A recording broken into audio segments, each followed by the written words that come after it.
ընդհանուր առմամբ իհարկե մենք բյուջետային մեր գործերը լավ են, հարգելի գործընկերներ, ես ուզում եմ ասել, որ գոնե այս պահի դրությամբ մենք ընդհանում ենք արդեն անդրադառնալով 2026 թվականի պետական բյուջեի հարկային եկամուտներին, մենք ընդհանում ենք մոտավորապես 30 միլիարդ դրամի, ես մի քիչ 10 պակաս եմ ասում, որ լավ, որ տենց բացահայտեցի, 10 պահել էի, որ ասենք ինչ-որ մի բանի համար պետք է 40 միլիարդ դրամի գերակատարման ծրագրով ենք առաջ գնում եւ մենք մեր ընկալումն այն է, որ այս մակարդակը առնվազն կպահպանվի, որովհետեւ տնտեսությունը ակտիվ է եւ ուզում եմ նաեւ կանխատեսել, որ տնտեսությունը կակտիվանա նաեւ առաջիկայում, մասնավորապես մեծ իրադարձություն եմ համարում Նիդերլանդների թագավորությունում վարդերի շուկայի հասանելիությունը հայաստանյան արտադրողների համար, որովհետև այն ծաղկի արտադրողները, որոնք հասանելիություն ունեն Նիդերլանդների թագավորության շուկային, հասանելիություն ունեն ամբողջ աշխարհին։ Մենք ընդամենը 1.5 ամիս առաջ Ֆանտան գյուղում հերթական ջերմոցի բացման արարողության ժամանակ քննարկում ենք, թե ինչ քայլեր կարող ենք ձեռնարկել, որպեսզի Նիդերլանդների վարդի շուկային հասանելիություն ունենա, բայց ինչպես ասում են, շաբաթը ուրբաթից շուտ եկավ, հարգելի գործընկերներ, եւ մենք հիմա հասանելիություն ունենք ոչ միայն Նիդերլանդների վարդի շուկային,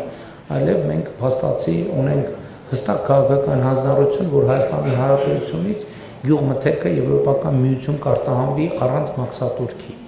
եւ առաջիկայում սա կդառնա իրողություն, սա նշանակում է, որ մեր գյուղատնտեսության եկամտաբերությունը կաճի։ Իհարկե որակի որոշակի նաեւ փաթեթավորման եւ այլն նորություններ եւ նորամուծություններ կլինեն, բայց դա նաեւ կանխատեսված է մեզ համար, որովհետեւ մենք նաեւ պլանավորել ենք գյուղատնտեսական լոգիստիկ կենտրոնների ստեղծում, որտեղ նաեւ ապրանքների տեսակավորման մասին կարող է խոսք գնալ եւ այդպես շարունակ։ Իհարկե առաջիկա մեզ ակտիվ աշխատանք է սպասում նաեւ Եվրասիական տնտեսական միությունով եւ մենք այդ աշխատանքը կկատարենք բայց միևնույն ժամանակ մենք այս ընթացքում տեղի ունեցող գործընթացները կուսումնասիրենք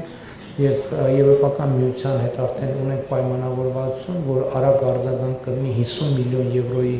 աջակցության ձևով եւ մենք այդ գումարները կօգտագործենք այն դեպքերի համար,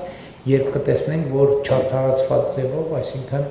արտահանման խոչընդոտներ են ստեղծվել, բայց իհարկե մեր քաղաքականությունը շարունակելու է անկախ ամենից, մեր քաղաքականությունը շարունակելու է մնալ արտահանման շուկաների դիվերսիֆիկացում։ Ուզում եմ ուղիղ ասել, որ մենք շատ երկար համոզում ենք, խնդրում ենք, փորձում ենք աջակցել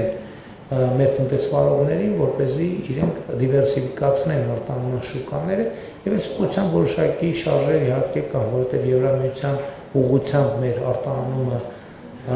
կրկնապատկվել է, Չինաստանի ուղղությամբ մեր արտահանումը կրկնապատկվել է, Հնդկաստանի ուղղությամբ մեր արտահանումը 87%-ով մոտավորապես աճել է, բայց սա էլի ուզում եմ ասել, որ շատ մեծ հնարավորություններ են Հայաստանի համար, այդ թվում գյուղատնտեսության համար, որովհետև սա մեծ հնարավորություն է գնային նոր սեգմենտ մտնելու եւ գյուղատնտեսության ավելի եկամտաբեր ճյուղ դարձնելու համար եւ մենք առաջիկայում անպայմանորեն այս ուղղությամբ կաշխատենք։